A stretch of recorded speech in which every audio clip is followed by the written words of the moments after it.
Hi, everybody. It's Janet with Our Silent Voice. I'm here with Marie. Hi, everybody. We're going to be talking about um, the subject of narcissism as it relates to coercive control. But narcissism is a really interesting subject. It's been in our news. You hear about it more often than you ever heard it before. And we're going to talk about narcissism and how that connects to coercive control. So, Marie, you and I were talking about this earlier, and you were telling me about a friend, and I think you wrote about that on our blog, didn't you? Yeah, I was saying that, I had this friend, and I believe that her husband he really acted like a narcissist, and all the little things that happened and the things that, she would never ever meet with me on a weekend or a weeknight, only during the day when her husband was at work.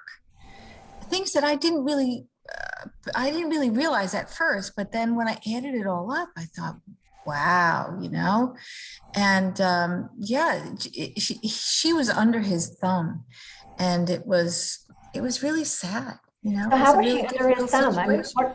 what are the kinds of things he said to her? Well, one of the things that he said to her that I remember very, very, very well was that she would just never ever be able to be a centerfold because her breasts were too small and her hips were too big. And like I was saying before, like in the end, he controlled what she saw in the mirror when she looked at herself because Oh, God. he got so into her head, and he controlled so much of what she did and what she wore and where she went. She didn't know where he was going all the time. He was Right, in control of right. all the emails that came in. He was in control of every penny that came and went in the household. It was it was slow, like a slow drip Yeah. on a rock. And after a while, it just wore her down until she really wasn't even the person that she was meant to be. So, I have a question.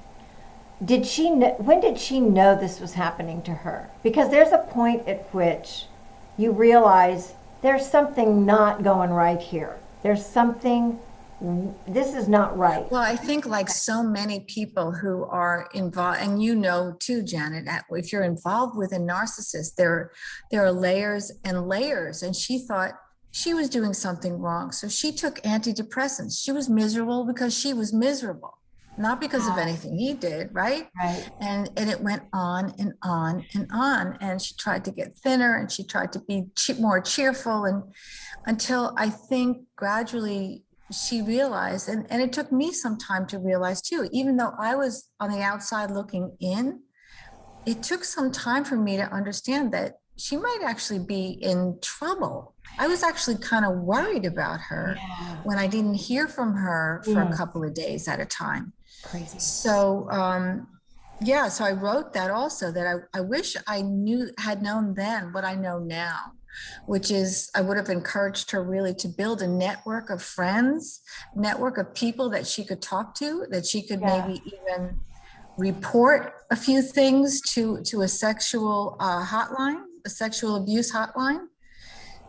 Not that you You want know, to take action immediately, but a well, hotline will document it I if you hear, ever need to go back and say, right. yes, I have it on record. Well, I think, Marie, because I was married to a narcissist that worried about a drop of toothpaste on the counter or on the mirror, or that there were too many autumn leaves that fell in the front yard, or there was a tiny crease in the starched collar of his shirt, and it was magnified, right? Like it was something I was doing wrong, and that meant there was something wrong with me. And I remember a point at which I realized this is not me. This is Yeah. him.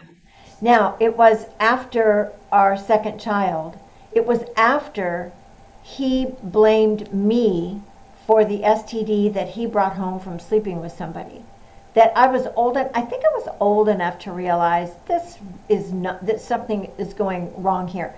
Yeah. And Something's distorted. yeah, Yeah. something's distorted. And interestingly enough, in my second marriage to a person who seemed extremely rational and very fun and lots of laughter, I was always too heavy for him. No, I could not be thin enough for him.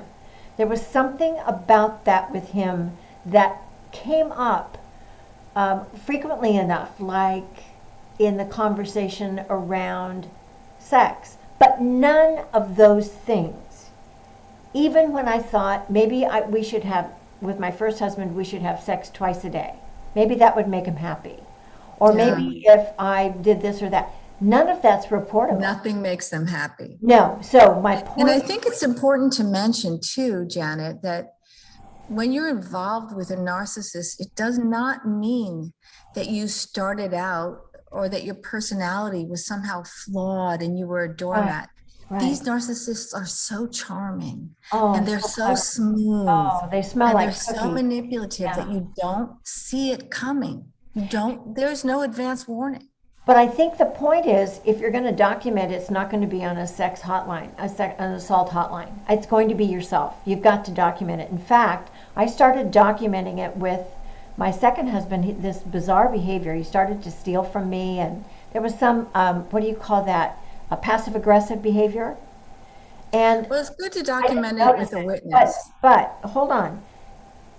With the tell somebody, of course, but to the documentation side of it is yourself. And I kept mine in a folder under home improvement in the file called painting and cabinetry.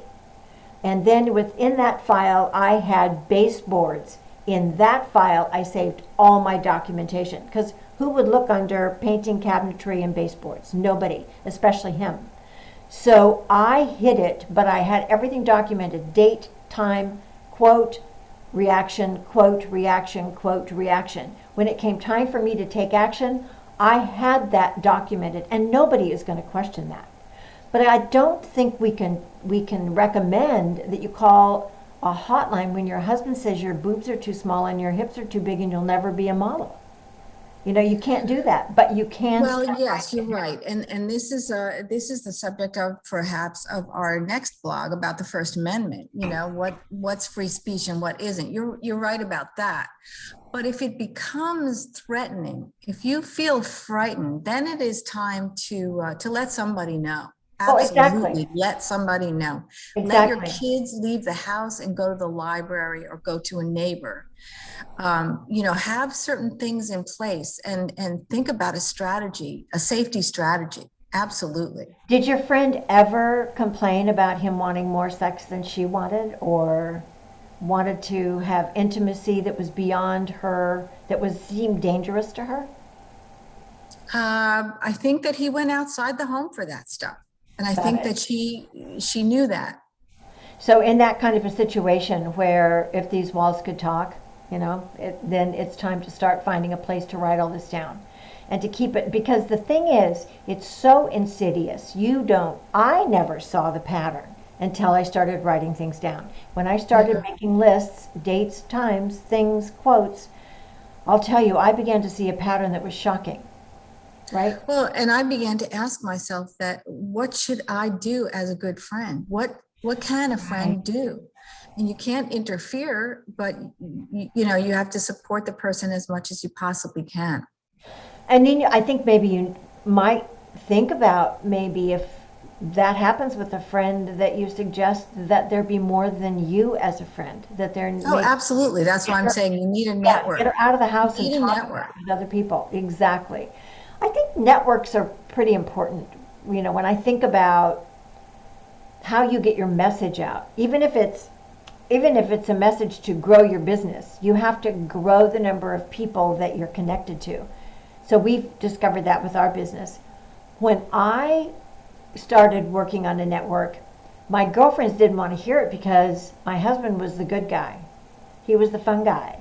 I was the person without the sense of humor. I didn't take things lightly enough. And I found that the people that I thought were girlfriends were more aligned with supporting him than listening to me. In fact, one of my friends said, "You're complaining too much." And I remember saying, "Is it a complaint? Really? Or is it that I'm letting you know what's going on?" And she said, "I just can't hear it." So it was a very tough situation because he was up in the community. Everybody knew him. Of course, he slept with every woman in the community, which I found out at a cocktail party. But before that, I had no peers. I mean, the people at work, we had to work. I couldn't not work and talk about my husband.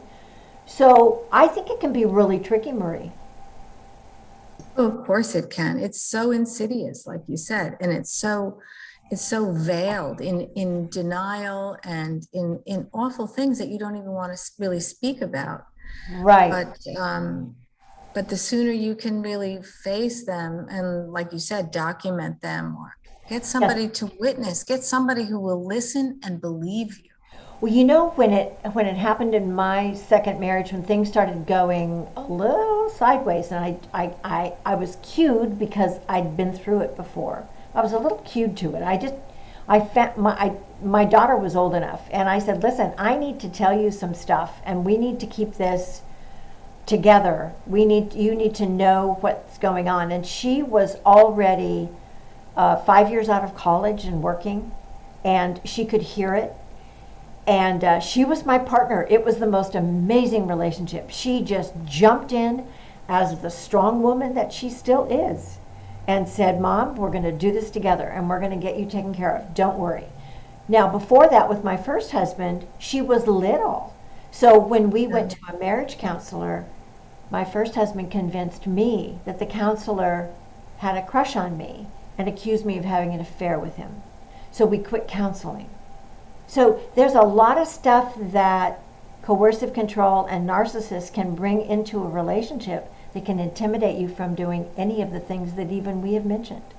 So Even if you're not married to the person and you're out on a few dates with a guy, ooh, they can seem so smooth and so charming. oh, And then all of a sudden you're on this date and everything goes sideways and you're like, whoa, what happened?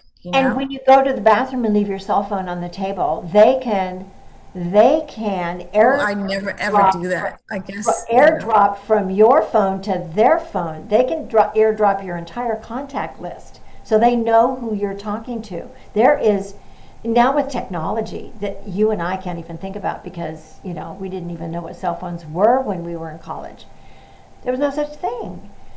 But I think college age students have to be especially careful about that because the generations of our children and grandchildren are college professionals. They yeah, know. but let's face it, college age people aren't the only ones who are dating now either. There's all ages are dating and Yeah, I think that I'm pointing to youth. yeah, it's not Younger an than easy us. thing to get to know somebody new and to really trust them and to really understand, where you're going with that person. Yeah, it's I think that is kind of tricky to know, but I think that there are some safety. We've talked about it before, like a list of safety things, like don't leave your cell phone on the table. Take it with you. Don't drink too much. Try not. I mean, do your very very best not to have that extra don't cocktail. even leave your drink on the table. Ah, You know, yeah. Oh, no kidding. uh, So there's a lot that of advice that we have, but we've written about this in our But blog. I think it goes back to also what we said before about maybe a network is too broad of a term. But when you go out, bring a girlfriend with you or bring a guy friend with you that you trust. Somebody who might tap you on the shoulder and say, I feel funny about this situation. You Yeah, might I not know. pick up I on it, know. but they do. Yeah, I Or know what you they mean. might be one who says, time to get an Uber or whatever it is. Exactly. Two heads are always better than one. Yeah, exactly. Well, I know when you and I were going to do something together in this city of Houston, and I live 50 minutes away, and it was a nighttime thing, something came up in your life, and I decided not to go because I don't even want to look like this at my age and be alone in a dark city with questionable streetlights. I don't know that district, right? So I Right, wouldn't do it by right. myself. So I don't. I guess by this time I should know what to do. We're writing the blog about it. But the thing about your friend. What did she finally do about this guy? With We this guy? lost touch for a little while, or we have lost touch now, but she She was able to get divorced in the end, and Do you know she what has some triggered it? new. What triggered the divorce? Oh wow, so many things, so many things. Um, and she has some new son-in-laws now and some new grandchildren. So, she has a broader life now and a happier life now, which I'm very glad Well, about. I think that speaks to knowing when to get out. It's probably too late. It's For never too late. It's never too late. yeah, I know. But you know what? The sticking in. Never too late. You'll be happier on your own than you will be living with a narcissist. Yeah, and I remember being on my own. And I remember that with my girls, when I finally walked, and my parents said, pretty much you made your bed. We're doing Mhm. other things right now. You've got to find your own place. It was not, it, we fell very far. There was no safety net. We fell far before I got us back up again. And Mm. why I'm saying it might have been a little too late for her, the fact of the matter is, nowadays, unless you know where everything is, and you've contacted a lawyer before anything has happened, and you get yourself completely set up, you could be dropped like a stone in a bucket. You want to make sure that you're prepared, right? That's my divorce preparation list. Oh, it was so hard. Oh my God. I mean, Well, happy Friday, everybody. I know. We stayed in a cheap motel the first night.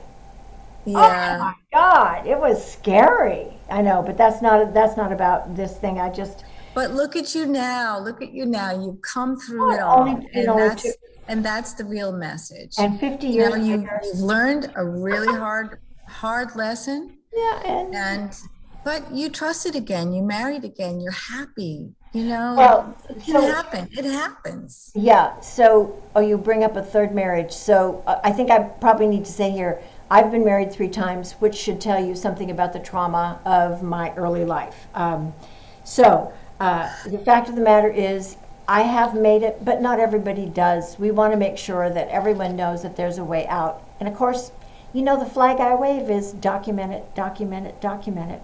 And Because write your that was, story and send it to us. oh We my know you God, have your yes. stories about the narcissists in your lives. And hopefully you only briefly met them and moved on.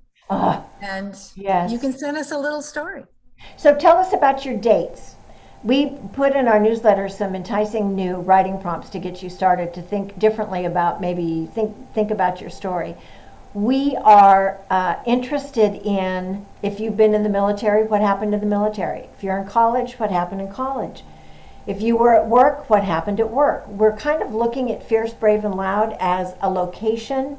Where were you when this happened?